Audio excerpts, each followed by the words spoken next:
Commander Lee Hyun pressed his face against the cold metal of the observation window. Outside, purple and blue clouds of gas swirled like paint in water. Stars twinkled through the cosmic dust, but they seemed dim and weak compared to what lay ahead. The Andromeda sector stretched before them, dark and mysterious. 10,000 years, he whispered to himself. That was how long the Vorthak had ruled this part of space.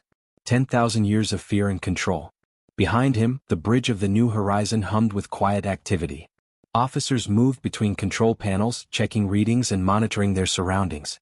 Everyone spoke in hushed voices, as if afraid that speaking too loudly might attract unwanted attention. The Vorthak were not like humans. They were tall creatures made of living crystal, their bodies catching and bending light in strange ways. Some refugees said they were beautiful to look at. Others said they were terrifying. All agreed that they were dangerous beyond imagination. Park Min-ho walked up beside Hyun, carrying a tablet filled with intelligence reports. Min-ho was young for a xenobiologist, but he had studied every piece of information they could gather about the Vorthak Empire. His face was pale as he read from his notes. They control 70 star systems, Min-ho said quietly. Each planet is organized exactly how they want it. Nothing happens without their permission. No one moves without their knowledge. Hyun nodded but did not look away from the window. Somewhere out there, past the gas clouds and asteroid fields, was Vorthak Prime. The capital world where their emperor sat on something called the Crystal Throne. Intelligence reports said the throne was not just a symbol of power. It actually made the emperor stronger, allowing his thoughts to reach across the entire empire instantly. Their technology is alive, Min-ho continued. Their spaceships can heal themselves if they get damaged. Their weapons learn from each battle and become harder to fight. Some of their creatures are the size of cities, but they move like living animals. Captain Kim So-jin approached them from the command chair. She was a veteran of many exploration missions, but even she looked nervous about entering Vorthak space. Her uniform was crisp and clean, but her hands shook slightly as she held her coffee cup. "What about resistance?" she asked. "Has anyone ever successfully fought back?" Min-ho flipped through several pages on his tablet. 300 years ago, the Zelan Federation tried. They were advanced, maybe even more advanced than we are now. They had powerful warships and millions of soldiers. What happened to them? Complete extinction. The Vorthak destroyed every Zelan world in less than 6 months. They did not just kill the Zelan people.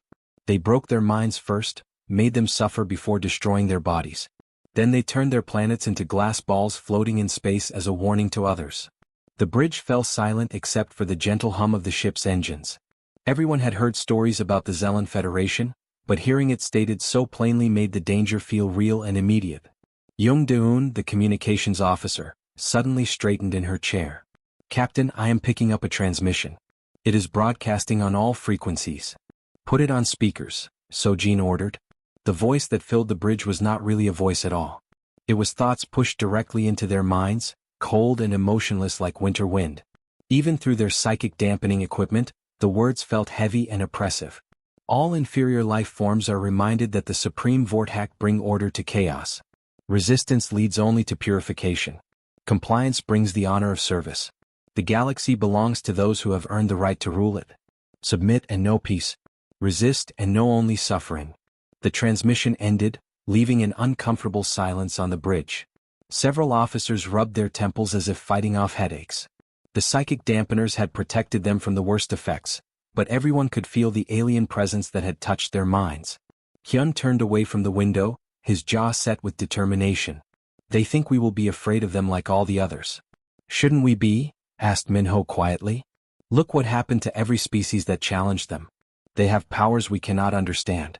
They can control minds, bend reality with their thoughts. Their empire has lasted 10,000 years because they are unstoppable." Before Hyun could answer, Deun called out again. "Contact on long-range sensors. 3 ships approaching our position." The main screen flickered to life, showing 3 massive shapes moving through space toward them.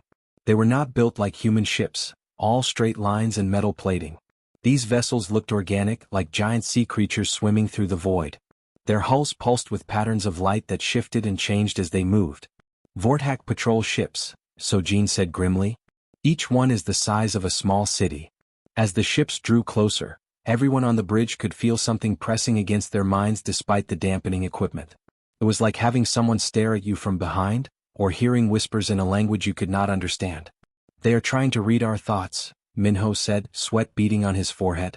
The dampeners are holding, but I can feel them pushing against our mental defenses. Hyun watched the approaching ships and smiled grimly. For 10,000 years, the Vortak had ruled through fear and superior power. Every species they encountered either submitted immediately or was destroyed trying to fight back. But they had never met humans before. Let them come, he said quietly. They think we will be like all the others. They think we will break easily. His smile grew wider. They are about to learn that humans are different. We do not break easily. And when we are pushed too far, we push back harder than anyone expects. The three alien ships continued their approach, confident in their power and superiority. They had no idea that they were about to encounter something new in their long history of conquest. Something stubborn, adaptable, and absolutely refusing to surrender. Something human. Captain Kim So-jin gripped the armrest of her command chair as the three Vortak ships moved closer to her small fleet. On the main screen, the alien vessels looked like giant jellyfish swimming through space. Their crystal hulls changed colors from deep blue to bright purple, and strange lights pulsed along their surfaces like heartbeats. Distance closing to 50,000 kilometers, reported the navigation officer. His voice was tight with nervousness. So-jin looked around the bridge at her crew. These were good people, experienced explorers who had faced many dangers in deep space. But none of them had ever encountered anything like the Vortak. The stories from refugee species painted a picture of beings with godlike powers who could break minds as easily as snapping twigs. All ships, stay in formation, she announced over the fleet communications. Remember what we discussed. They have never met humans before. We might have advantages they do not expect. The largest Vortak ship suddenly blazed with brilliant light. A moment later, something invisible but powerful slammed into the bridge crew like a hammer blow to the head. Several officers grabbed their temples and groaned in pain. The ship's psychic dampeners whined as they worked to block the alien mental attack. But the attack did not work as it should have. Where other species would have fallen to their knees in submission, the humans remained standing. Their minds were protected by something the Vortak had never encountered before, pure human chaos. Dr. Park Min-ho had spent months developing their mental defenses. Human thoughts, he discovered, were naturally messy and unpredictable.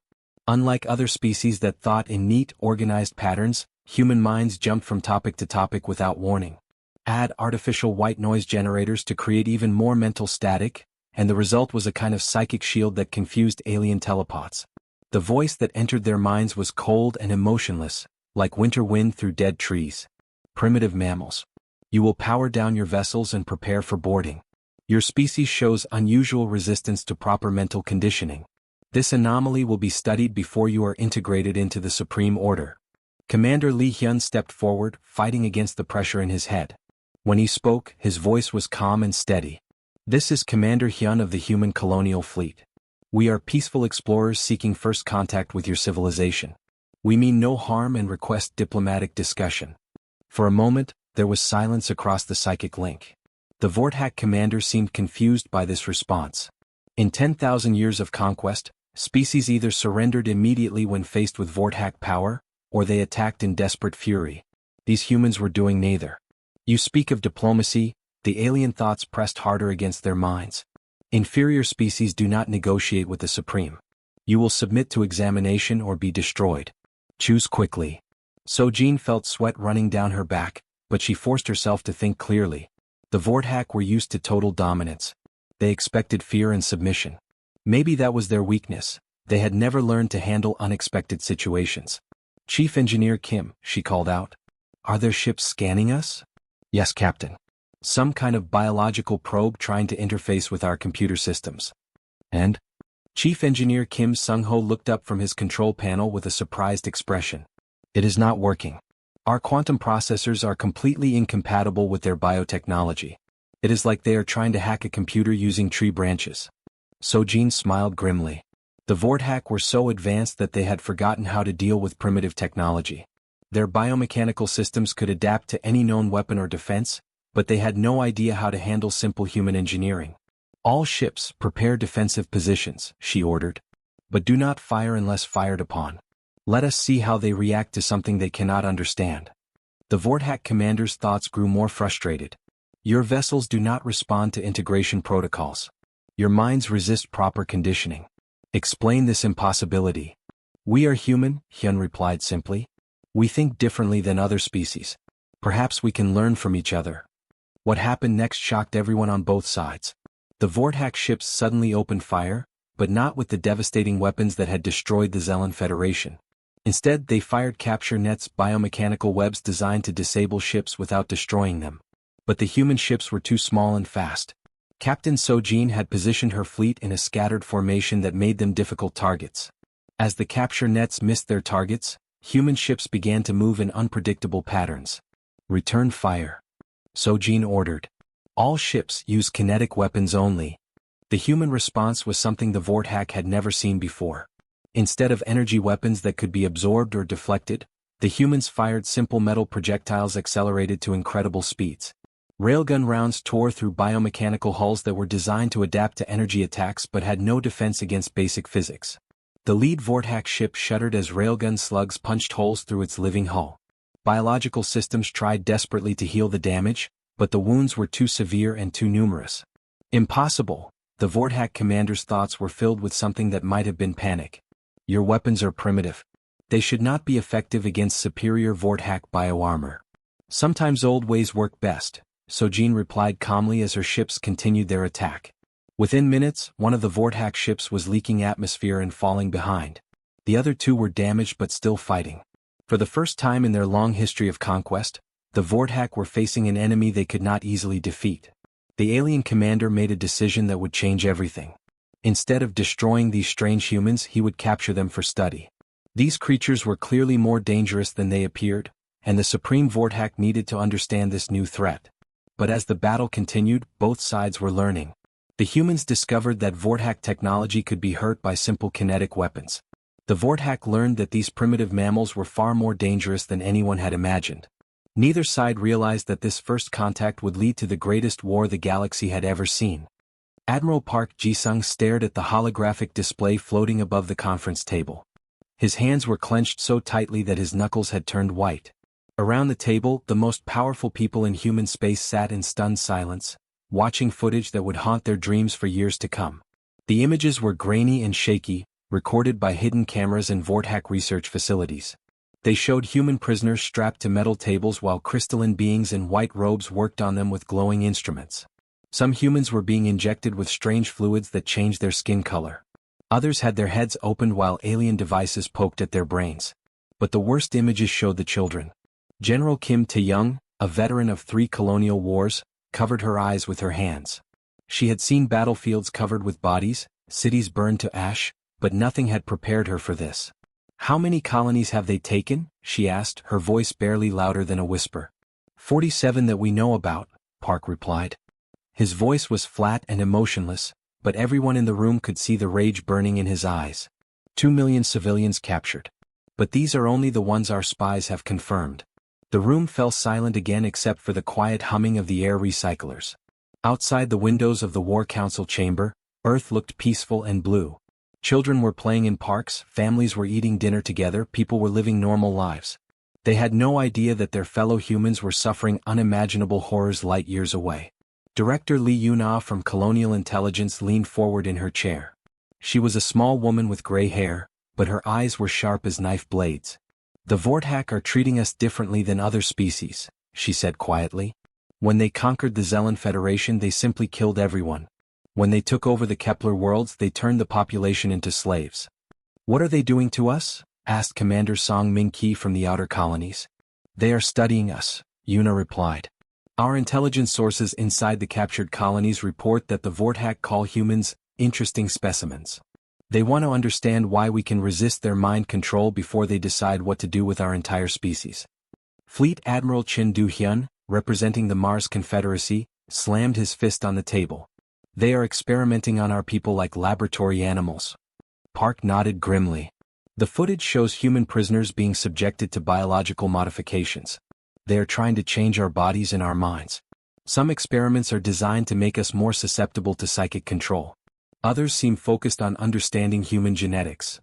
The holographic display changed to show a new image, a human child no more than 10 years old, unconscious on an operating table while Vortex scientists worked around him. Several people in the room looked away. They are using children as test subjects, Park continued, his voice getting harder with each word. They want to see how human minds develop, how our resistance to their powers grows as we age. They are treating our sons and daughters like experimental materials. Colonel Nam Ho-jin from the Independent Worlds Coalition stood up abruptly. We have to do something. We cannot let this continue. What can we do? Asked General Kim. The Vorthak have ruled the galaxy for 10,000 years. They destroyed the Zellan Federation in 6 months, and the Zellans were more advanced than we are. Park walked over to the large window overlooking the city below. Millions of people went about their daily lives, unaware that humanity was facing its greatest crisis. The Vorthak made a mistake, he said quietly. What kind of mistake? Yuna asked. They let some of us live to study. Every other species that resisted them was completely destroyed. But they kept humans alive because we interest them. Park turned back to face the room. They want to understand us before they decide our fate. That gives us time. Time for what? Chin demanded. Time to learn about them. Time to prepare. Time to show them that studying humans was the biggest mistake they ever made. The display changed again, showing intelligence reports from the captured colonies. Despite the horrible conditions, human prisoners were secretly gathering information about their captors. They were learning about Vorthak technology, biology, and weaknesses. Our people are not just sitting there waiting to be rescued, Park explained. They are fighting back in ways the Vorthak do not understand. They are sharing information, sabotaging equipment, and teaching other prisoners how to resist mind control. He pointed to a report from New Busan Colony. Dr. Choi Soo-jin has been pretending to cooperate with her captors while secretly documenting everything she observes. She has discovered that Vorthak crystal bodies resonate at specific frequencies. The right sound waves can shatter them like glass. Another report came from the mining colony at Kepler 442b. Engineer Oh Sung-ho has learned that their biotechnology can be infected with modified Earth bacteria. Their living ships and weapons have no immunity to diseases from our homeworld. Slowly the mood in the room began to change. The despair and helplessness were being replaced by something else, cold, calculating anger. What are you suggesting? Asked General Kim. Park walked back to the table and placed both hands on its surface. I am suggesting that we give the Vorthak exactly what they want, a chance to study humans. But they are going to learn things they never expected. He looked around the room at the faces of humanity's leaders. They want to understand how humans think, how we fight, how we survive. Let us teach them. Let us show them what happens when you make humanity angry. And if we lose? Chin asked quietly. Park's smile was cold as winter space. Then at least we will take as many of them with us as possible. But I do not think we will lose. The Vorthak have grown soft after 10,000 years of easy victories. They have forgotten that evolution does not stop for anyone. The vote was unanimous. Within hours, every human faction would be united for the first time in centuries. The Vorthak had wanted to study humanity, and humanity was about to give them a lesson they would never forget. Commander Song Min-ki pressed his face against the viewing port of the Retribution, watching the massive Vorthak research station slowly rotate in the darkness of space. The structure was enormous, easily the size of a small moon, its biomechanical surface pulsing with veins of light that looked like blood flowing through arteries. For 2 years, this station had been a symbol of Vorthak power and human suffering. Intelligence reports said it held over 50,000 prisoners from dozens of different species. Most were being used for horrible experiments, their bodies and minds twisted by alien science. Distance to target, 15,000 kilometers, reported the navigation officer. Around the bridge, his crew worked in focused silence. These were not the same kind of people who had started this war. The original exploration crews had been scientists and diplomats. The men and women on the Retribution were soldiers, trained specifically to kill Vorthak. The ship itself was different too. Where early human vessels had been converted exploration ships, the Retribution was built from the beginning as a weapon. Its hull was covered with sonic disruptors that could shatter crystal armor. Its weapons were designed to punch through biomechanical defenses. Most importantly, its crew compartments were lined with psychic dampening materials that blocked alien mind control. All assault teams report status, Song commanded into his communicator. The responses came back quickly. Strike Team Alpha ready. Boarding Pod Squadron 7 prepared for launch. Sonic assault units standing by.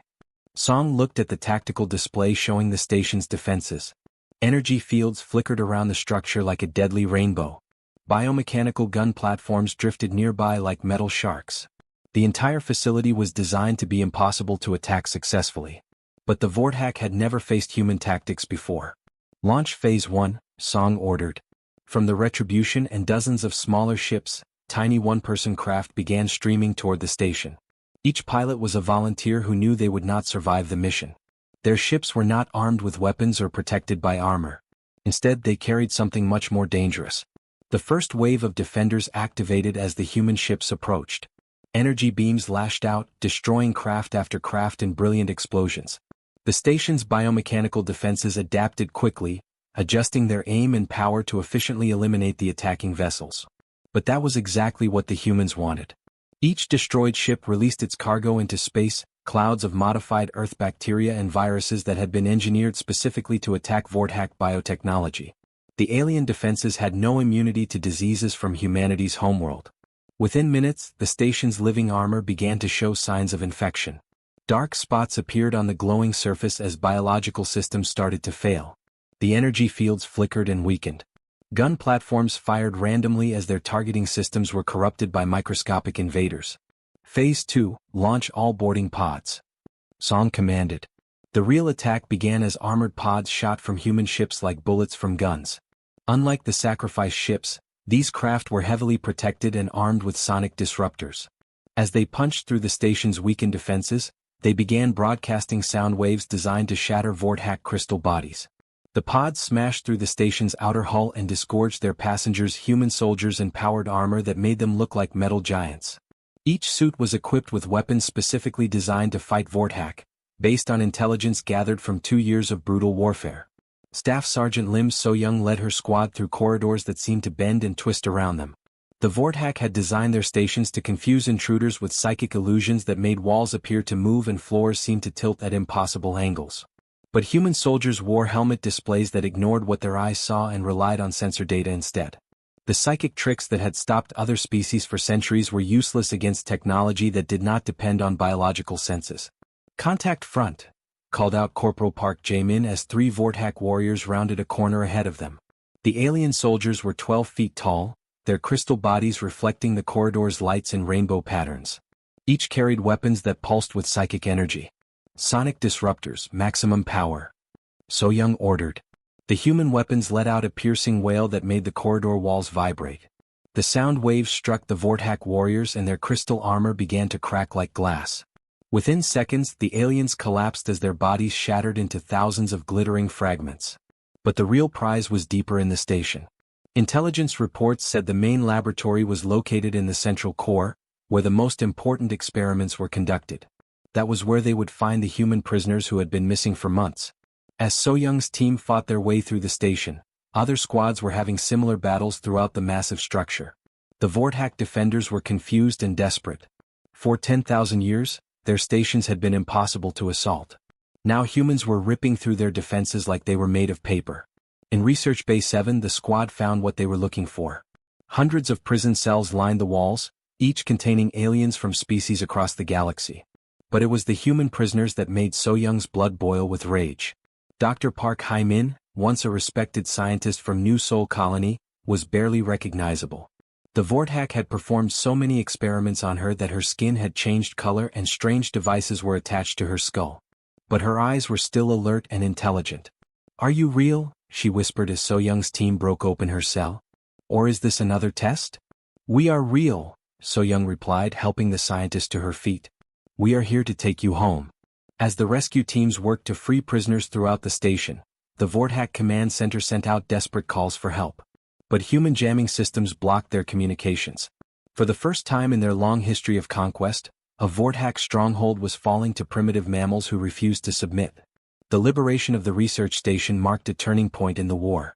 Humanity had proven that the supposedly invincible Vorthack could be defeated.